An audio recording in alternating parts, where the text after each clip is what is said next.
Test 1. You will hear a number of different recordings and you have to answer questions on what you hear. There'll be time for you to read the instructions and questions, and you have a chance to check your work. All the recordings will be played only once. The test is in 4 sections. At the end of the test, you will be given 10 minutes to transfer your answers into your answer sheet. Now turn to Section 1. Section 1. You will hear a conversation between a student and a woman. First, you have some time to look at questions 1 to 10.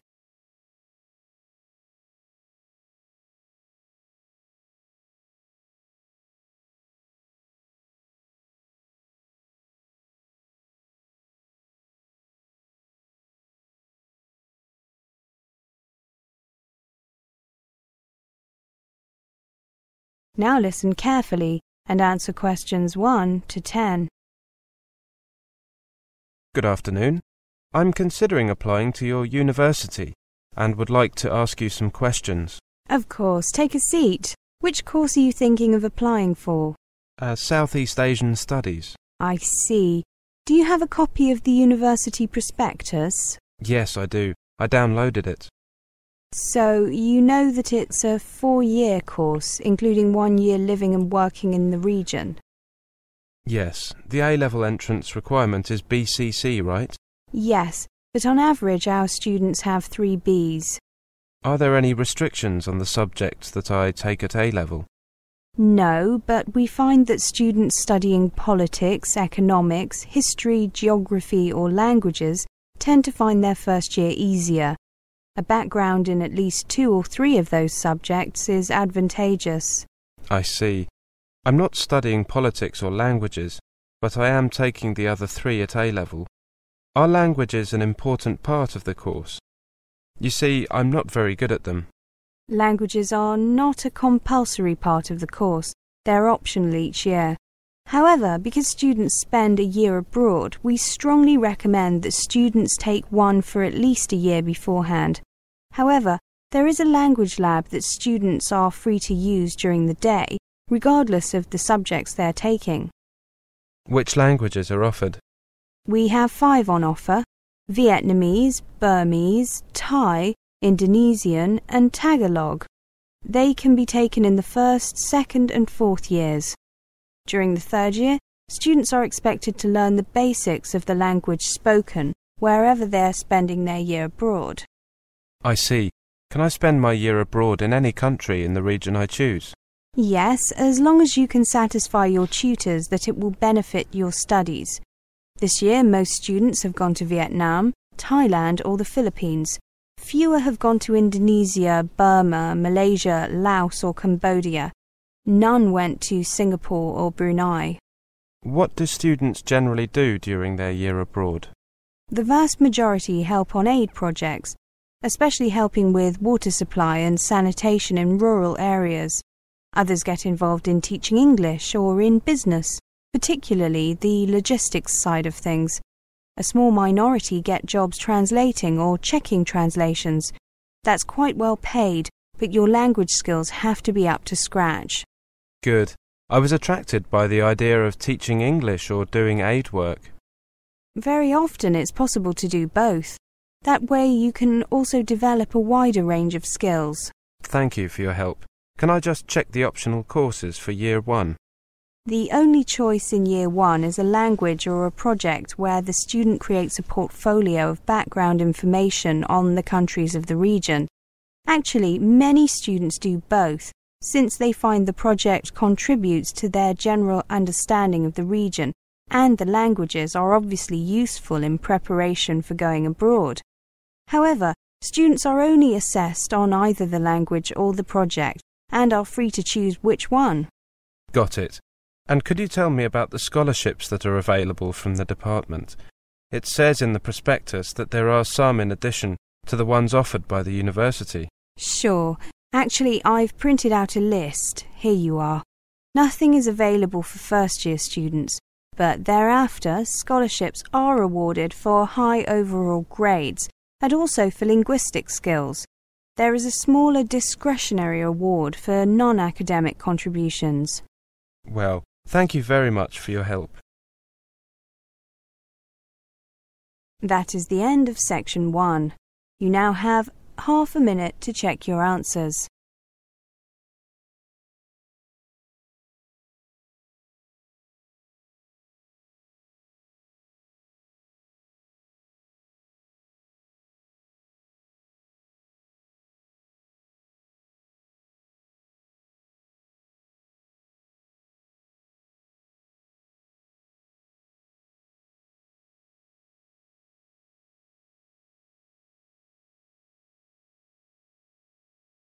Now turn to section 2. Section 2. You'll hear a conversation. First, you have some time to look at questions 11 to 20.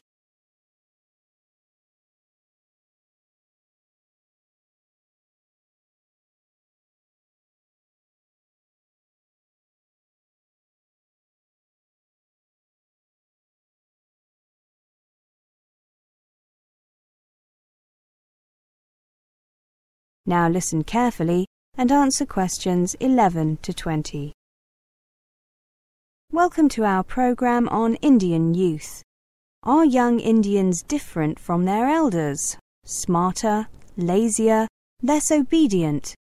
We have invited an Indian sociologist, Mr. Singh, to share his views with us. Mr. Singh, many Indians complain that the new generation of Indians is too westernized and has lost touch with its culture. What's your opinion on that? Whenever a country modernizes, there is speculation that the new generation will be dramatically different from those that preceded it, in particular more westernized. Much of that speculation is based on superficial observations regarding rock music and the like. However, most studies show that new generations retain much, though not all, of the core values of their culture. Cultures change very slowly.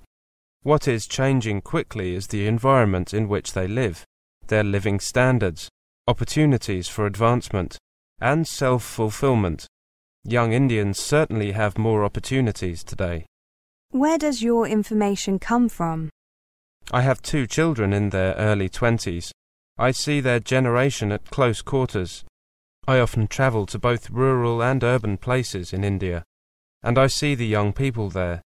The current generation has, by and large, rejected politics as a primary concern.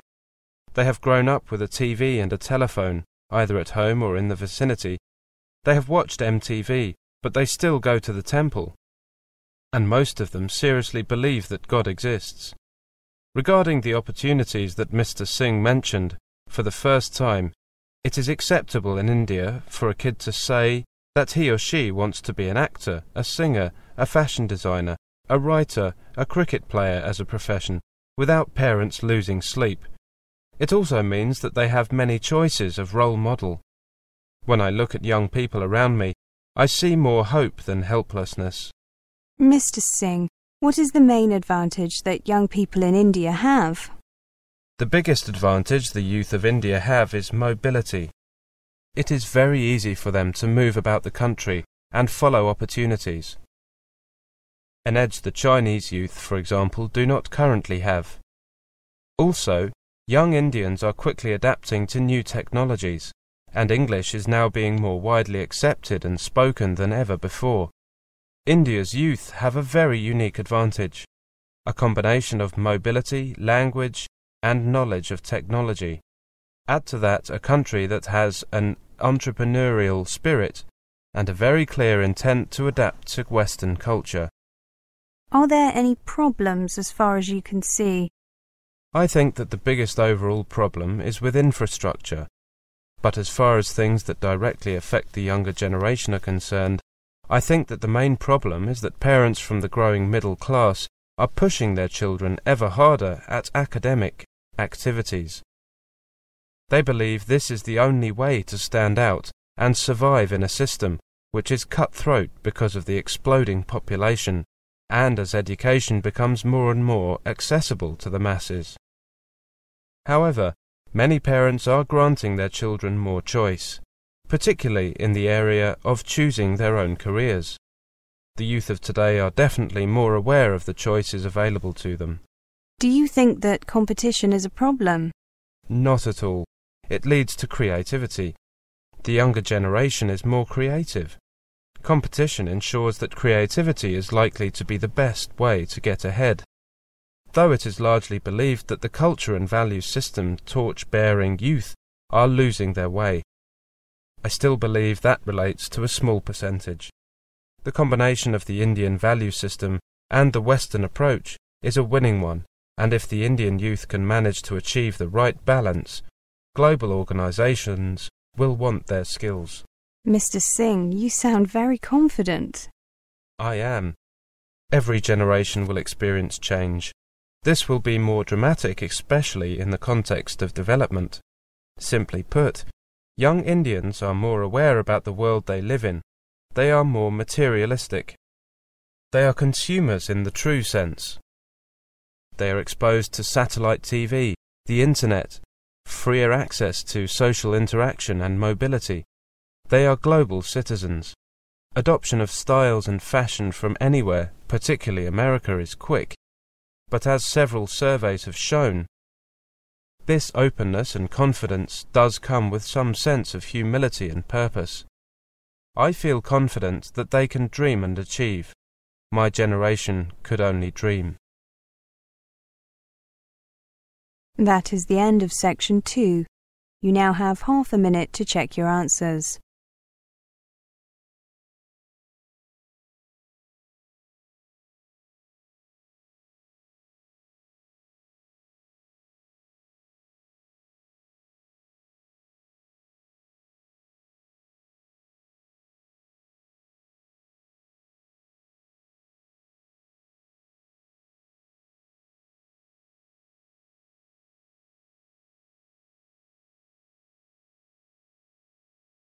Now turn to section 3. Section 3. You will hear a conversation. First, you have some time to look at questions 21 to 30.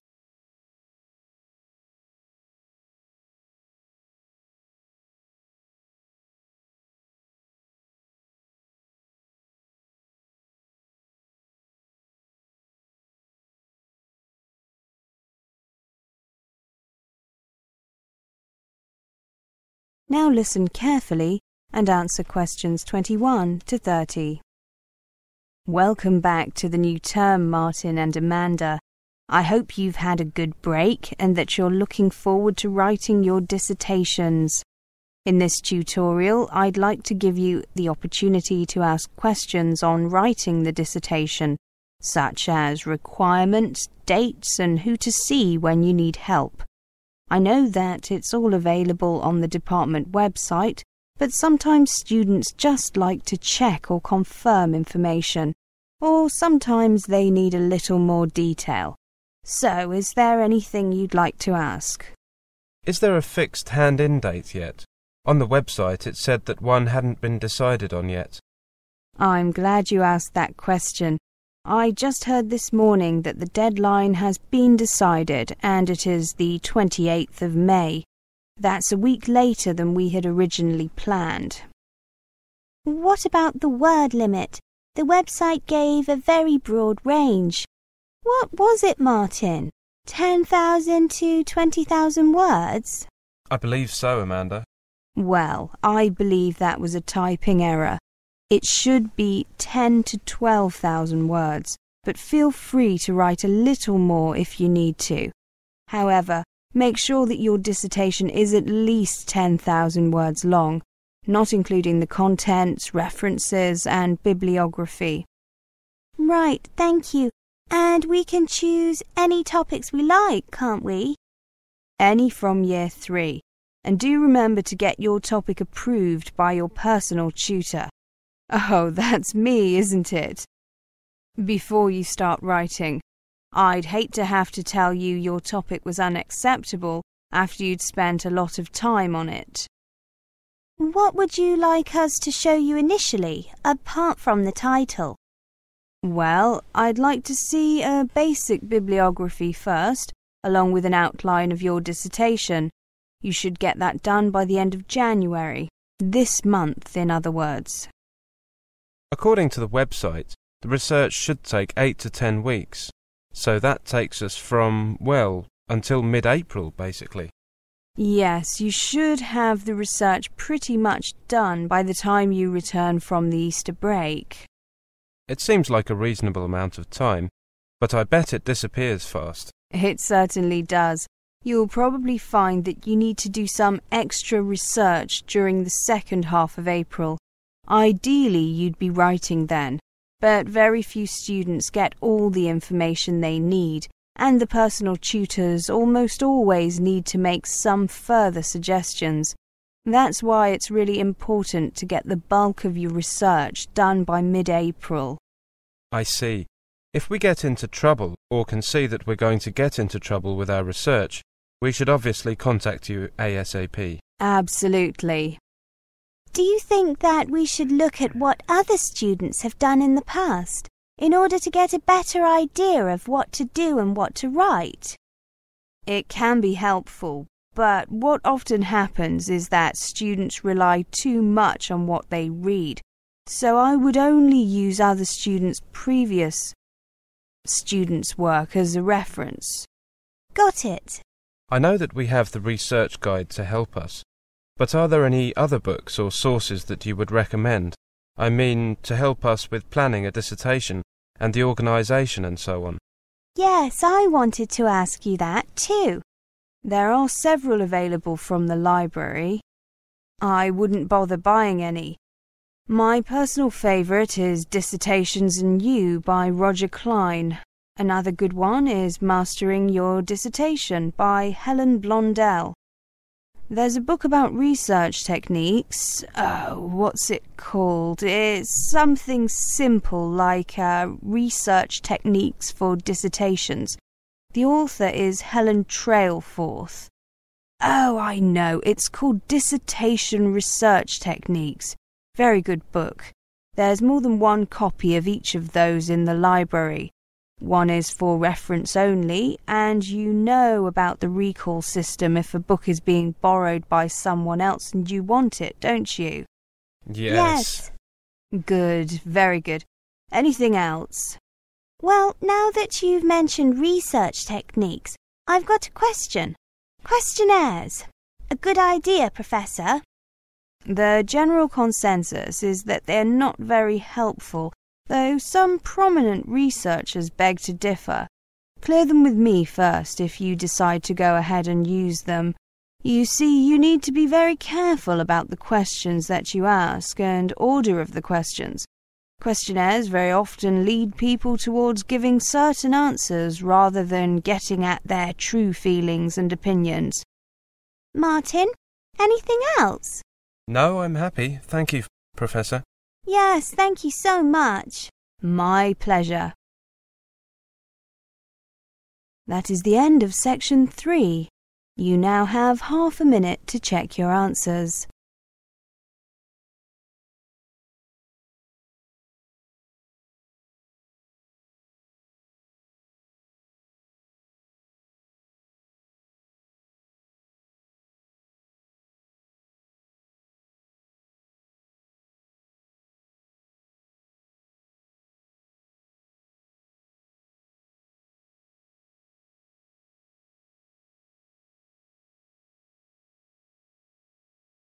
Now turn to section 4.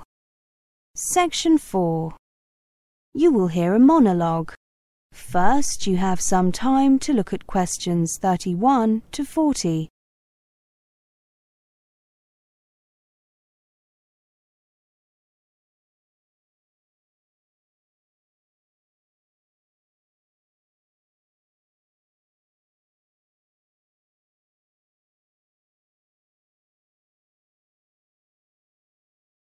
Now listen carefully and answer questions 31 to 40. Have you ever wondered where your recyclables end up after they get picked up from the curb? After you've left them at a recycling drop-off centre, or when your hauler has come to empty your recycling dumpster? Well, this presentation will tell you. The story begins when a resident places their materials out for recycling in a special bin, brings their recyclables to one of the recycling drop-off centres, or when a business puts their used materials in their recycling dumpster. It is very important that residents and employees properly prepare their recyclables for collection. Improper preparation of materials, for example not removing container lids or including the wrong type of material, causes contamination. Although some contamination is to be expected and is removed during the sorting process at the processing facility, processors may not accept materials that are heavily contaminated, and these will be disposed of. After materials are put out for recycling, the recycling truck comes to pick them up. Recyclables brought to the drop-off centres should be placed in the appropriate bins. The large containers are emptied periodically or whenever they are full. Businesses and multi-family residences collect on the days decided by the property manager. The trucks that collect recyclables from the curb and drop-off centres then drive the materials to a material recovery facility, or MRF. When the trucks arrive at the MRF, they are first weighed at the station to determine the weight of materials delivered to the facility. Next, the trucks proceed to the tipping floor, where they dump their materials. Items are dumped in specific areas to facilitate the sorting process. After the different materials are dumped on the tipping floor at the MRF, they are fed onto different conveyor belts according to the type of material. The materials then proceed up the different conveyor belts and are subject to both manual and automatic sorting. Individuals manually remove any large objects such as a lawn chair or garbage can, along with any contaminants. After the initial manual sort, the materials pass by a magnet that captures the metal cans, and then through an air sorter to separate the remaining materials. Once the materials are sorted, they are compressed into bales that are shipped to processors, who will then use these materials to create new products. Plastics can be recycled into items such as clothing, lumber, park benches and playground equipment. Metal and glass containers are often recycled into new containers, and paper is recycled into new paper products, such as copy paper, toilet paper, napkins and newspaper. Remember to close the recycling loop. Buy recycled both at home and at work, as this is the only way that recycling truly succeeds. Find out more about buying recycled products. Remember, if you're not buying recycled, you're not really recycling. So, how are we doing? Let's take a brief look at our recycling rate information. All municipalities are required to maintain a minimum recycling rate of 25% of the total municipal solid waste generated annually. We are required to annually report on recycling activities and file a report with the Department of Environmental Quality, or DEQ. These reports are due to the DEQ on April 30th of each year for the preceding calendar year. Based on information received to date, last year we reported a recycling rate of 33.9%, 2.8% higher than the previous year. Paper recycling was up 36%, as was the recycling of bottles and cans. Our target is a recycling rate of over 50% by 2014. That is the end of section 4. You now have half a minute to check your answers.